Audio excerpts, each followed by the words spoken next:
Good morning. My name's Jim Creamer. You're listening to Mortgage Savvy Radio, the show that keeps you informed and helps you make the right decisions when it comes to purchasing or financing your home. We have a great show for you today. Our guest, his name's Dan Alexander. He's a brilliant and entrepreneurial business attorney out of Costa Mesa. He specializes in providing in-house style legal services for small to mid-sized businesses. He's an all-around great guy. He's got some great stories to tell us about growing up around the music business, so we'll look forward to hearing and speaking to him here shortly.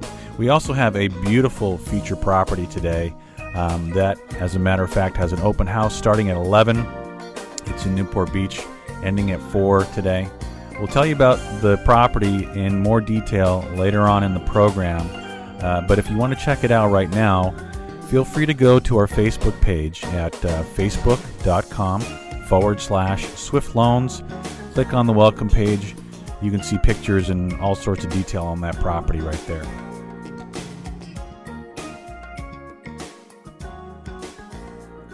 Let's talk about the market. Let's talk about what happened last week in the mortgage market. Pending home sales are down 1.4% in June, but the reality is that for the last 14 consecutive months, they've been up. So year over year, actually, it's an improvement in the pending home sales numbers. We have a lot of issues going on in Europe regarding the euro and ongoing economic issues with Greece and Spain. That's keeping mortgage rates low, and it's keeping mortgage rates actually at all-time lows. Freddie Mac says the average 30-year fixed rate is 3.49%. That's a record low for a 30-year fixed. Pretty awesome. So what that means basically is that when investors get skittish about the global economy and our economy here in the United States, they're taking their money out of other types of investments and they're putting them into bonds. When they do that, it drives interest rates down. So bad news means better rates. We got a lot of bad news going on. We have great interest rates right now for mortgages. And if you actually are subscribing to my daily rate updates on my website at swiftloanfunding.com, you'll be able to see the fluctuations in rates going up and down. The good news is they're low. They should stay low in the near term. We'll talk about the best strategy for locking in the lowest rate later on in the show. Right now, let's get to some listener questions.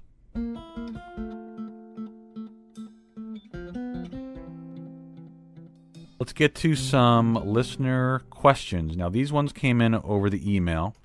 You can get your listener questions to me by Facebook or by email. If you have a question, just go to facebook.com/Swift Loans or send an email to radio@jimcreamer.com. And if I read your question on the air, I will send you a nice gift from one of our local shops or restaurants here in Newport Beach. This email comes from Kirk, and he asks me, I just refinanced 4 months ago, and now rates are lower. Should I refinance again? Kirk, my answer to that question is yes, why not? If rates are at least 0.25% better than what you currently have, and you can refinance your house for no closing costs, then it's a good idea. Why not? It'll save you money. You can take that extra money. You can plug it back towards the mortgage payment. You can build equity faster. You can pay less interest. There's all sorts of benefits to taking advantage of the low rates. Why not? Refinance every 4 months if it's saving you money. Send me your detailed information, Kirk. I'm happy to go over the scenario with you. Just send the email to radio@jimcreamer.com. Next question comes from Sherry. She says, we had a short sale on a property a few years back. How soon after a short sale can we purchase another property? Sherry, that's a great question. It's a little bit complicated. Here's why. Fannie Mae has a guideline for this, and the guideline goes like this. If you didn't have any mortgage rates and you had a short sale, you can purchase the property right away. If you had mortgage rates, you're going to have to wait 2 years. Lenders don't like that guideline, so what they do is they put an overlay on it. What I'm trying to say is you go into any lender and they're not going to go by Fannie Mae's guidelines. They're going to go by their own kind of industry standard guideline because it's less risky to them. And what the lender's going to do is they're going to say, you got to wait 2 years from the time that you had your short sale, and we'll only do it if there were extenuating circumstances related to that short sale, such as a job loss or medical bills or a death in the family or things of that nature. Otherwise, unfortunately, you're going to have to wait 7 years. Those are great questions, you guys. Thanks again for that. We will actually send you something nice from one of our local shops in Newport Beach. And again, if you have a question, I'm looking forward to reading it on next week's show. So send it by email to radio@jimcreamer.com, or feel free to go to the Facebook page at facebook.com/Swift Loans and post your question up there.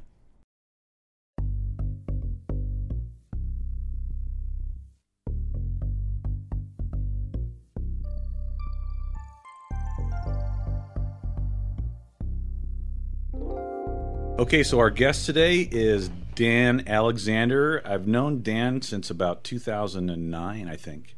I think that's about right. Yep, and you're an attorney here in Costa Mesa. That's right, transactional business attorney. One of the things that is interesting to me is you find out more about people when you become Facebook friends with them. That's like the social way of the world, I guess, right? Yeah, one thing about my Facebook page, it is all me. You know, even though I do have some clients on there, I don't try to put up any kind of front. And that's the beauty of it. Yep, I think that's the way you really get to know people, where they just let themselves kind of go out there and post up anything almost. In fact, we can talk about what happens when I get resumes in the mail from in the email from people. Right. And I have this program called Zobni that actually looks up people's profiles automatically based on their email address. Okay. I don't think people realize that. You graduated from UCLA Law.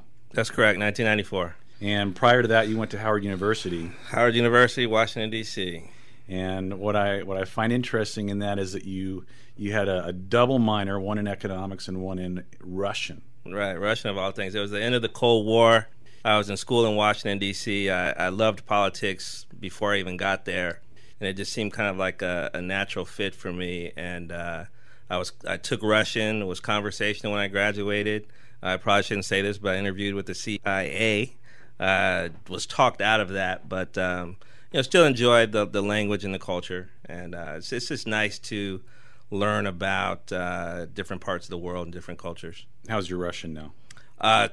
Speaking it not that well. I can say a few curse words and and a few catchphrases, but I can read it a lot better than I can speak it right now. But I did just get the Rosetta Stone CDs, and I'm gonna try to get reconnected with the conversational aspect of it. You know, another thing I learned about you is your mom. Your mom was a travel agent, right? That's correct. And you had a lot of exposure as a result of that to the music industry. Right. She was she specialized in entertainment travel. So when you see these big tours that go around at stadiums, back in the day we had a lot of big tours in stadiums and arenas. She would book the airlines and the hotels for a lot of groups. Her major groups were the Commodores back in their heyday. Luther Vandross was one of her clients. Regina Bell, Anita Baker. A whole bunch. You actually had some of these artists over at your house? Yeah, actually, one of my fondest memories of Luther Vandross was him actually frying chicken and singing in my mom's kitchen before his first album came out. Really? Yeah. That is really neat. So I have a great love for the music from that era, 70s, 80s, and 90s. I was blessed to even have exposure to reel music that my uncle had. So I still love it today. She's still doing that now, or is she retired? No, my mother's retired. Mm-hmm. She's 71 years old. She's retired. She's still, when some of her clients are in town, she used to do a lot of work for Frankie Beverly and Mays. So whenever these artists are in town, she'll always go to the shows, and I still get an opportunity to go. One of the things that I've been kind of spoiled with was seeing a lot of these shows from the first or second row and being backstage, and now it's hard for me to buy an actual ticket to a concert and sit, where I can't really say anything. So I'm trying to adjust to that. I know you're a lover of music because I see you posting all these oldies up there, and it kind of reminds me of, my love for the oldies. When I say oldies, I mean like 80s music. Yeah, real music with instruments. Yeah. As far as your practice goes, tell me a little bit about that. I mean, what's your primary focus? Well, for 12 years, I was a business litigator. I worked in big law firms, and basically a lot of the work I did was representing one big business against another big business over a dispute. And one of the things that I would see in these lawsuits is that what started the lawsuit was always a little thing that could have been dealt with at that time, at the inception of the deal, to say. And you have these companies spending millions and millions of dollars with attorneys to fight over something that could have been fixed at the beginning for maybe $5,000 or $10,000. So although I, as a lawyer, was making money fighting these battles, in my mind it just didn't make sense. So I kind of came up with this concept of preventative law. It's almost like, going to the doctor or the dentist, twice a year to have them check on you to make sure nothing's wrong. Well, what I do is I'll go into businesses. I have something called a legal audit checklist. I'll go into a business, audit different areas of their business practices to make sure there are no red flags that could cause them to be embroiled in litigation later, or some administrative fines or penalties. And we'll go in and fix those problems early on to prevent them having to spend tens of thousands of dollars later to fight over those issues. So I market myself as a general counsel to small and medium-sized businesses that can't afford to have an in-house counsel like these big corporations, because small businesses have the same legal issues that big corporations have. All these big corporations have a staff of attorneys that are there on a daily basis to deal with them. So that's the type of practice that I have, and that's what I try to bring to, I try to bring this Wall Street in-house counsel idea to Main Street. Yeah, I mean, as a small business owner, I'm a small business owner. One of the things I appreciate about you and how you approach things is that you're very entrepreneurial. So you when we talk about things, you kind of can look at my business from my perspective. So, I mean, I think when you protect the business, you're protecting it from a legal standpoint, but when I hear you talk about those types of things and your other types of clients and how you've helped them, and it's all, you're like an entrepreneur's entrepreneur. Almost. Yeah. I mean, you love helping people in an entrepreneurial way, besides just the legal aspect. Right, and one of the things that's important to me from a legal standpoint is a lot of times something will make legal sense, but it won't make business sense. So you can do something, you can spend $10,000 to do something that's legally correct, but at the end of the day, your bottom line might be affected by $20,000 or $30,000. So you got to decide what you want to do. So what I try to do is approach things not only from a legal standpoint, but also a business standpoint. And then one of the things, like with social media and Twitter and Facebook and LinkedIn, I always like to promote my clients, and I think it's important for them to feel like I'm a member of their team, not necessarily just their lawyer, but I'm a part of their team. I'm going to market for them. I'm going to try to push business to them. Now, if they don't put out a good product, I'm not gonna market them. I had someone that I used to work with who tried to plug. He's a movie producer, and he's probably gonna find out who he was if he hears this. But he tried to plug his new movie on my Facebook page, and I promptly took it off. And I told people on my page that you'll often find me promoting my clients and people that I believe in and products that I believe in, but don't ever post something on here without asking me, because if it's on my page, it's something that I stand by and I vouch for. Right. I saw that, but I was looking for the post. I couldn't find it. Right. It came off. Yeah. It's a movie you'll probably never see. Right.